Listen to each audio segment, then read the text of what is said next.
సమైక్య ప్రభుత్వాలు తెలంగాణకు మేలు చేయాలని తుమ్మిడిహట్టి దగ్గర బరాజు ప్లాన్ చేశాయట.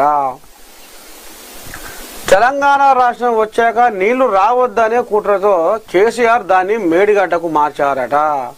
ఉమ్మడి రాష్ట్రం బాగుండేనట, తెలంగాణ వచ్చి నష్టం జరిగిందట. ఇది కాంగ్రెస్ వాదన. ఇక కాళేశ్వరంపై ఇచ్చింది చెత్త రిపోర్టు, చిత్తు కాగితము. అది పీసీ ఘోష్ కమిషన్ కాదు, పిసిసి కమిషన్. విచారణ ముసుగులో మా హక్కుల్ని కాలరాశారు, నోటీసులు ఇయ్యలే, క్రాస్ ఎగ్జామిన్ ఛాన్స్ ఇయ్యలే, అందుకే తప్పుడు రిపోర్టుపై కోర్టు తలుపు తట్టినం అంటుర్రు. వీళ్ళు బీఆర్ఎస్ కోయిలాగలు గిట్లా అంటుర్రు. మొత్తం అది నిన్న ఎక్కడ గన్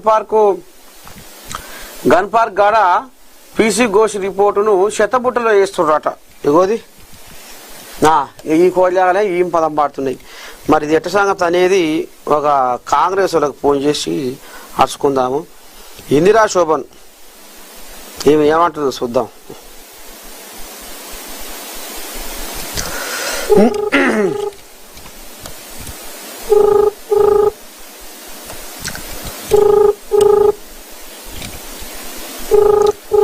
కోర్టు ముందు నిలబడదని తెలిసి ఆదివారం ఆదరాబాదరాగా అసెంబ్లీలో ప్రభుత్వం చర్చ.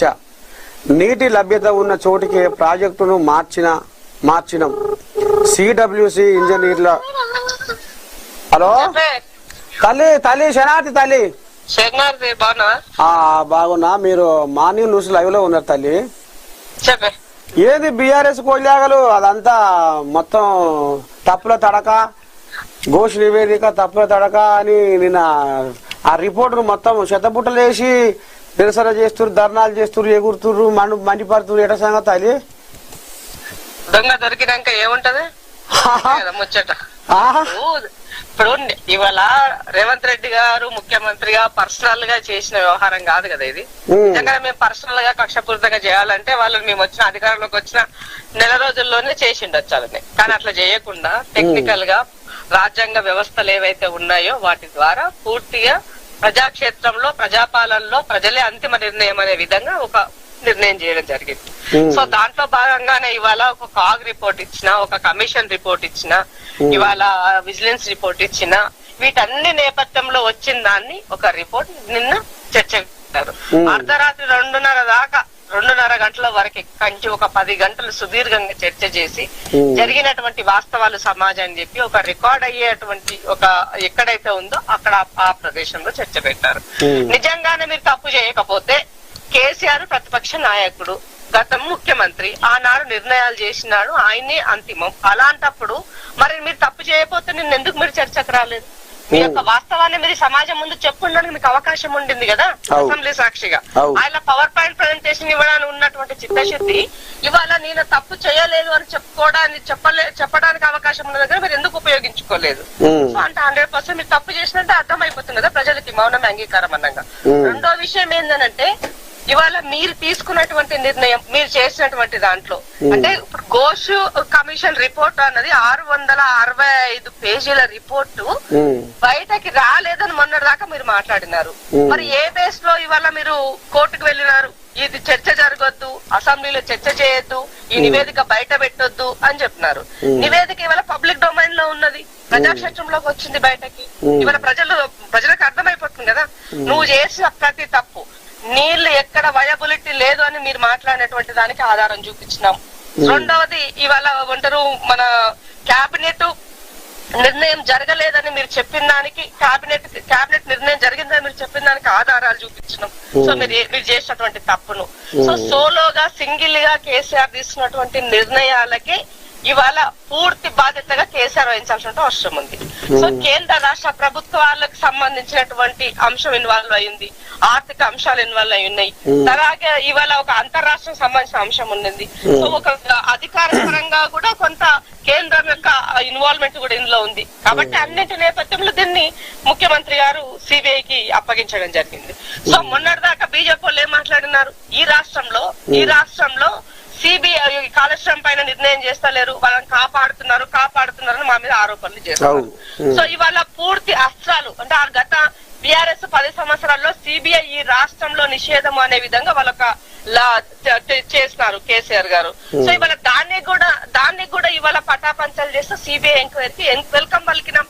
కాబట్టి ఇవాళ మరి నిజంగానే మరి సిబిఐ ఎంక్వైరీని ఒక స్వచ్ఛందంగా నీట్ గా ప్రజాక్షేత్రంలో జరిగినటువంటి తప్పులను, ఒక మ్యాన్ మేడ్ డిజాస్టర్ ని, ఒక ఫినాన్షియల్ డిజాస్టర్ ని వీటిని ఛేదించడం కోసం మీ ముందు ఆధారాలతో సహా సిబిఐకి ముఖ్యమంత్రి గారు ఇస్తున్నామని చెప్పినారు. అయితే ఇప్పుడు హరీష్ రావు ముచ్చట ఏమంటుండంటే కమిషన్ ఆఫ్ ఎంక్వైరీస్ యాక్ట్ 1952 ప్రకారం 8B కింద మాకు నోటీసులు ఇవ్వకుండా, క్రాస్ ఎగ్జామినేషన్ కు అవకాశం ఇవ్వకుండా, నిబంధనలు పాటించకుండా చేసిన విచారణ ఎట్లా చట్టబద్ధమవుతుంది అనేది ఇప్పుడు ఆయన అనుకొస్తుంది. అన్న ఇప్పుడు నేను ఏమంటున్నా అంటే, ఇప్పుడు మీరు అంత బాగా టెక్నికల్ గా బాగా చదువుకున్న ఏమంటారు, బాగా నాలెడ్జ్ ఉండి 10 సంవత్సరాలు మీరు ప్రభుత్వాన్ని పాలించిన దాంట్లో భాగస్వాములైనటువంటి హరీష్ రావు గారికి 8C కి సంబంధించి మీరు ఎట్లా చేస్తారనడానికి మీరు ఎప్పుడు వెళ్ళాలి కోర్టుకి? అది ఎంక్వైరీ కమిషన్ వెళ్ళక ముందుకే కదా మీరు వెళ్ళాల్సింది. మరి కమిషన్ కి ఎందుకు ఎంక్వైరీకి వెళ్ళినావు నువ్వు? ఎంక్వైరీకి వెళ్ళినప్పుడు పోనీ వచ్చినాక కదా ఇమీడియట్ గా వెళ్ళాల్సింది. సో అసెంబ్లీలో మేము నివేదిక పెడతామని దానికి ముందు మీరు వెళ్తే దీన్ని బట్టి అర్థమవుతుంది కదా.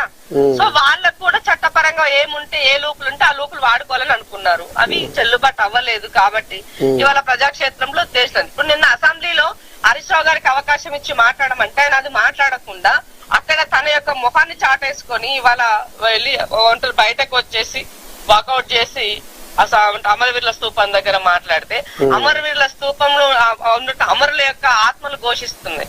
ఒక్క కాళేశ్వరం ప్రాజెక్టు పేరుతోటి మీరు దాన్ని ఇది ఉంటారు 38,000 కోట్ల నుంచి 1,47,000 కోట్లకి పెంచి దాదాపు 87,000 కోట్ల రూపాయలు ఖర్చు చేసి ఒక్క లక్ష నీళ్లు సరిగ్గా ఇవ్వలేదని చెప్పి కాగిచ్చింది. నేను చెప్పలేనా? కాగిచ్చింది 1,00,000 ఎకరాలకు కూడా కేసీఆర్ నీళ్లు ఇవ్వలేకపోయినా కాళేశ్వరం నుంచి అని. వాళ్ళు ఏం చెప్పినారు? 34 లక్షల ఎకరాలకు అని చెప్పారు. 34 లక్షల ఎకరాల్లో 18 లక్షల ఎకరాలు కొత్త ఆయకట్టు, 16 లక్షల ఎకరాలు స్టెబిలైజ్ దానికి మేము నీళ్లు ఇస్తున్నామని చెప్పినారు. సో మరి ఏది మీరు ఇచ్చిన నిర్ణయం ప్రకారంగా ఓవరాల్ గా చేస్తే 2 లక్షల ఎకరాలకు కూడా మీరు నీళ్లు చక్కగా ఇయ్యలే. మరి డబ్బులన్నీ ఏమైనా అడుగుతున్నాం మేము? ఈ ఒక్క ప్రాజెక్ట్ ను చూపించి రాష్ట్ర ప్రజల యొక్క ఆశలు గల్లంతు చేస్తున్నారు. వాళ్ళ యొక్క కళ్ళ మీద వాళ్ళ వెనటరు నీళ్లు జల్లినారు. కాబట్టి వీటన్నింటికీ కూడా బాధ్యత వహించాల్సిన అవసరం ఉన్నది. తప్పకుండా నీళ్లకు నీళ్లు పాలకు పాలు తేరాల్సినటువంటి అవసరం ఉన్నది. ఇవాళ సిబిఐ ఎంక్వైరీని కోరడానికి కూడా ముఖ్య కారణం అంతరాష్ట్ర సంబంధించిన వివాదం ఉన్నదన్న ఉద్దేశంతో ముఖ్యమంత్రి గారు ప్రజాక్షేత్రంలో ప్రజల యొక్క నిర్ణయాన్ని ఇవ్వడం జరిగింది. ఈ కాళేశ్వరానికి సంబంధించి కేసీఆర్ గారి పైన, కేసీఆర్ కుటుంబం పైన పూర్తిగా ప్రజల్లో ఏమంటారు వీళ్ళు అవినీతి పరులన్నది తేలిపోయింది. సో అవినీతి ఎట్లా ఇవాళ నేను ప్రజాక్షేత్రంలో అవినీతి పరులను తేల్చినాం. ఇవాళ ఏమంటారు టెక్నికల్ గా ఉన్నటువంటి వ్యవస్థలు మీరు అవినీతి పరులను తేలినాయి. ఇంకేం కావాలి మీకు కొత్తగా చెప్పండి. కాబట్టి భారతీయ జనతా పార్టీ కేంద్రంలో అధికారంలో ఉన్నటువంటి వాళ్ళు సిబిఐ ఈడీని ఫ్రంట్లైన్స్ లో వాడుకుంటారన్నది నానుడి ఉన్నది. సో వాషింగ్ పౌడర్ నిర్మా అనే స్కీమ్ ఉన్నది.